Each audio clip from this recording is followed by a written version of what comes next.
रोजगार with Goldy Chaudhary. Friends, आज हम लेकर आए हैं, आज हो गया हमारी क्या जीएस की क्लास, ठीक है ना। तो हमने क्या अब तक जो जीएस की क्या प्रैक्टिस सेट डाले थे, तो उसी के साथ क्या था हमने उसका जो थियोरेटिकल पार्ट था वो हमने क्या उसकी प्रैक्टिस सेट में क्या कवर करा था, साथ आपकी क्या रेगुलर रहेगी, ठीक। तो अब हम क्या टॉपिक वाइज ही क्लास लेकर आए हैं, तो वीडियो को लास्ट तक देखिएगा, ठीक है ना। तो वीडियो को बिल्कुल भी स्किप मत करेगा। तो आज का हमारा टॉपिक क्या होगा, वेद, यानी कि वेद के बारे में जानेंगे। तो पहले तो हमें ये पता होना चाहिए वेद हम किस में पढ़ते हैं, ठीक है। तो ये आपका किसका टॉपिक है, हिस्ट्री का, हिस्ट्री है ना, उसी का क्या आपका टॉपिक है वेद। तो हम वेदों के बारे में जानेंगे कि वेद कितने प्रकार के होते हैं, कि वेद कितने प्रकार के होते हैं, कौन से वेद में किस जो बात का क्या जिक्र किया गया है, जहाँ से क्या एग्जाम में सबसे ज्यादा क्वेश्चन उठाता है। हालांकि क्या आपके प्राचीन इतिहास से आपके कमी आते हैं, सबसे ज्यादा इंपॉर्टेंट होता है आपके क्या मेडाइवल हिस्ट्री और जो मॉडर्न हिस्ट्री, ठीक है। तो यहाँ से जो एग्जामिनर क्या सबसे ज्यादा क्वेश्चन पुट अप करता है, लेकिन जरूरी नहीं होते हैं कि जो मैं आपको करा रही हूँ ना, तो यहाँ से भी आपका क्या क्वेश्चन आता है, ठीक है।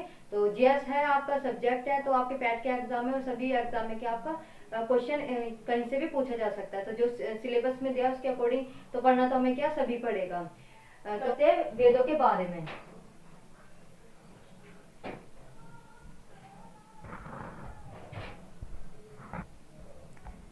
हम क्या करने वाले हैं, वेद किसके बारे में पढ़ेंगे, हम वेद के बारे में पढ़ेंगे। तो वेद में सबसे पहले पूछा जाता है कि वेद कितने प्रकार के होते हैं, ठीक है ना। तो पहले हम इसका बेसिक बेसिक देख लेते हैं, फिर उसका जो पॉइंट हम उसके साथ क्या कवर करेंगे। तो वेदों से क्वेश्चन आ सकता है कि वेद कितने प्रकार के होते हैं। कितने प्रकार के होते हैं वेद, 4 प्रकार के होते हैं। कितने के, 4 प्रकार के होते हैं, जिसमें फर्स्ट आपका क्या होगा, ऋग्वेद, ठीक। क्या होगा, ऋग्वेद होगा, ठीक। सेकंड क्या होगा, सामवेद। क्या होगा सेकंड, सामवेद। थर्ड क्या होगा, यजुर्वेद। और लास्ट का क्या होगा, अर्थवेद। क्या होगा, अर्थवेद, ठीक। ये आपके क्या है, वेद। तो एग्जाम में पूछ सकता है वेद कि वेद कितने प्रकार के होते हैं। तो कितने प्रकार के होते हैं वेद, तो वेद होते हैं 4 प्रकार के, जिसमें आपका फर्स्ट क्या होगा, ऋग्वेद, सेकंड क्या होगा, सामवेद, थर्ड क्या होगा, यजुर्वेद, फोर्थ क्या होगा, अर्थवेद। जो इसे पूछ सकता है अब क्वेश्चन कि सबसे पुराना वेद कौन सा है। तो सबसे पुराना वेद कौन सा है, पुराना वेद कौन सा है, ऋग्वेद। तो कौन सा सबसे पुराना वेद, ऋग्वेद, ठीक है ना।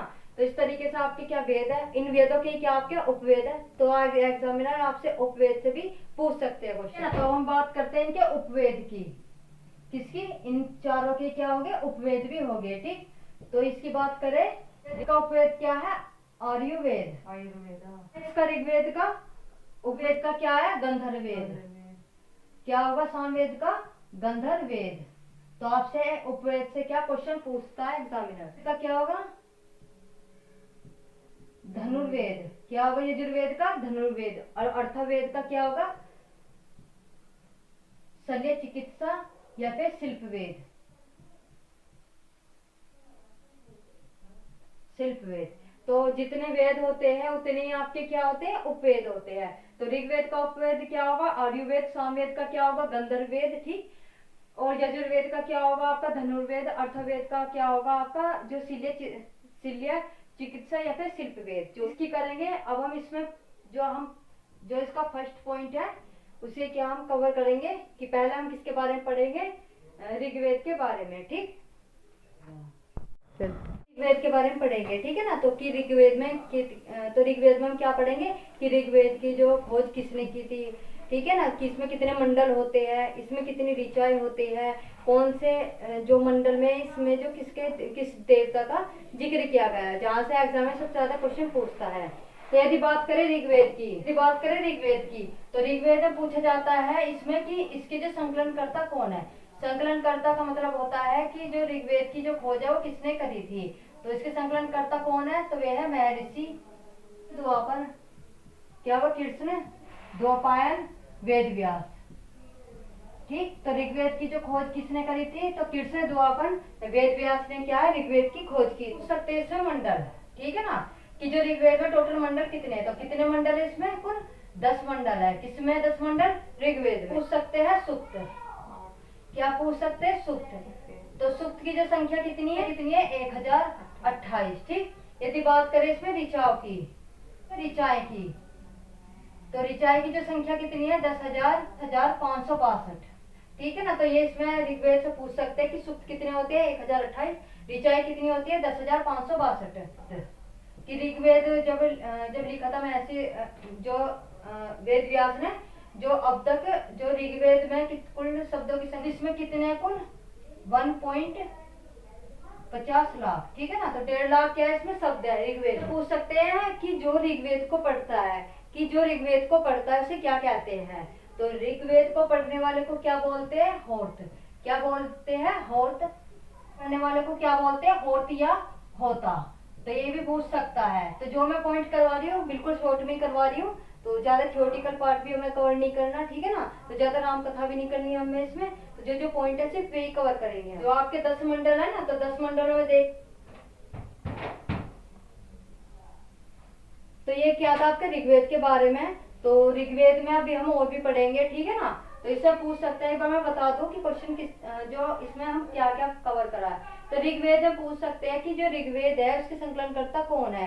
तो संकलनकर्ता कौन है, कीर्तन द्वैपायन वेद व्यास। इसे पूछ सकते हैं कि ऋग्वेद में जो कुल मंडलों की संख्या कितनी है, तो कितनी होगी 10। पूछ सकते हैं इसमें कि इसमें जो सूक्त कितने हैं, तो इसमें जो सूक्तों की संख्या कितनी होगी 1028, ठीक। और ऋचाएं कितनी होगी 10,562। कितनी होगी 10,562। इसमें क्या है ऋचाएं हैं। यदि बात करें शब्द की, तो इसमें कुल कितने शब्द लिखे गए हैं किसमें ऋग्वेद में, टोटल शब्दों की संख्या कितनी है, तो कितनी होगी 1.5 लाख। अब इसे पूछा गया है कि अगर ऋग्वेद को कोई पढ़ता है तो उसे क्या किस नाम से जानते हैं। तो किस नाम से जानते हैं, जो भी कोई ऋग्वेद को पढ़ेगा तो उसे होत या होता के नाम से जानते हैं। अब हम इसको कवर करने वाले हैं मंडल। तो मंडल से सबसे ज्यादा क्वेश्चन पूछे जाते हैं। जिस तरीके से क्या टोटल मंडलों की संख्या कितनी है 10। तो उन मंडल में पूछ सकते हैं कि कौन सा मंडल किस देवता को बता रहा है, ठीक है ना। तो इसी के बारे में हम जानते हैं। तो सभी सारे जरूरी नहीं है कि 10 अगर 10 ही मंडल बताए गए तो 10 के बारे में क्या हम 10 के बारे में क्या हमें जानकारी हो, ठीक। जो जरूरी है, जो एग्जाम में बार बार पूछता हुआ सिर्फ हम वही मंडल कवर करेंगे। पता है सबसे ज्यादा इंपॉर्टेंट है, ठीक है ना, इसलिए मैंने 2 स्टार लगा दिए इसमें। कि तीसरा मंडल, ऋग्वेद का जो तीसरा मंडल है उसमें किस बात का जिक्र किया गया है, किसका जिक्र किया गया है इसमें तीसरे मंडल में, गायत्री मंत्र का। किसका, गायत्री मंत्र का जो जिक्र है वो किस मंडल में है 10वें मंडल में। तो ऋग्वेद के 10वें मंडल में किसका जिक्र है, गायत्री मंत्र। तो मैं इसमें संख्या ही डाल देती हूँ, ठीक है ना। तो जो चौथा मंडल है योग, इसमें किसके बारे में जिक्र किया गया है, कृषि के बारे में। तो ऋग्वेद में जो कृषि का जिक्र है वो किस मंडल में है, तो वो किसमें है, चौथे मंडल। तो 7वें मंडल की बात करें तो 7वें मंडल में जो किसके बारे में जिक्र किया गया है, दशराज का युद्ध। किसका युद्ध, दशराज का युद्ध। इस युद्ध में दशराज के में जो राजा सुदास था, कौन सा था राजा सुदास। कौन सा था, राजा सुदास क्या होते इसमें विजयी हुए थे दशराज के युद्ध में। और दशराज का जो युद्ध है इसमें मतलब किस मंडल में है इसका जिक्र दशराज के युद्ध में, तो है 7। 8वां मंडल की बात करें तो 8वें मंडल में किसके बारे में है जिक्र, 8वें मंडल में जिक्र किसमें, हस्तलिखित। हस्तलिखित का मतलब क्या है, जो हाथ से लिखी हुई रचनाओं का क्या इसमें वर्णन किया गया है।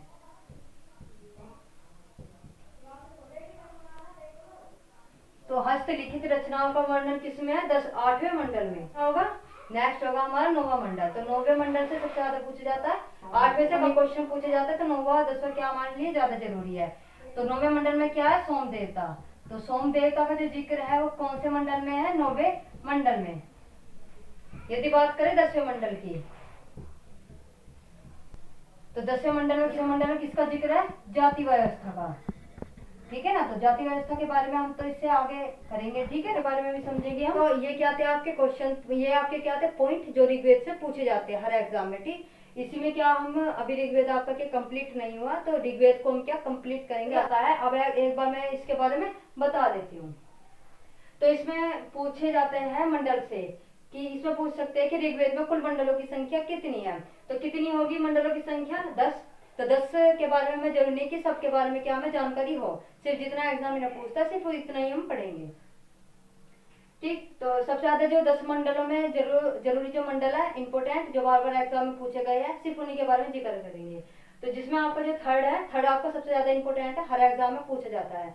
तो जिसमें तीसरा मंडल में किसी आपसे पूछ सकता है कि जो ऋग्वेद का जो थर्ड मंडल है, जो तीसरा मंडल है, उसमें किसके बारे में जिक्र किया गया है। तो किसके बारे में जिक्र किया गया, गायत्री मंत्र के बारे में।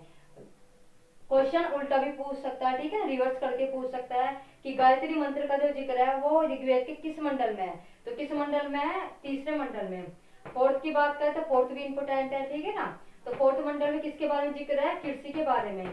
जो सातवां जो मंडल है उसमें किसके बारे में जिक्र है, दशराज के युद्ध में। वैसे मैंने वही जो मंडल बताया जो मतलब एग्जाम में पूछे जाते हैं।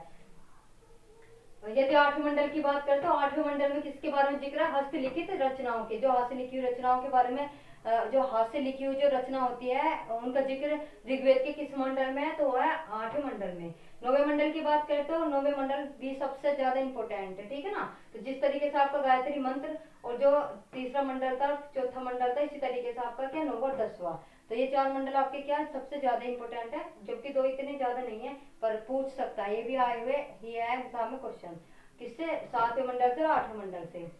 लेकिन नौवें मंडल की बात करें तो नौवें मंडल में किसके बारे में जिक्र है, सोम देवता के बारे में। तो सोम देवता के बारे में, जो सोम देवता का जो जिक्र है वो ऋग्वेद के किस मंडल में है, तो वो ऋग्वेद के किस मंडल में, नौवें मंडल में।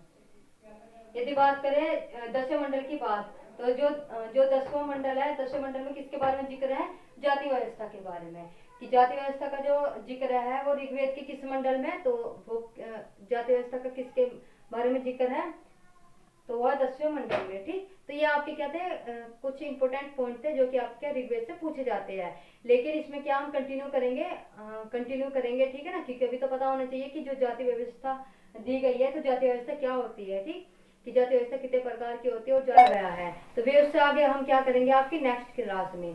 तो वीडियो को लाइक करना, सब्सक्राइब करना बिल्कुल भी मत भूलिएगा। तो आज के लिए इतना ही, थैंक यू।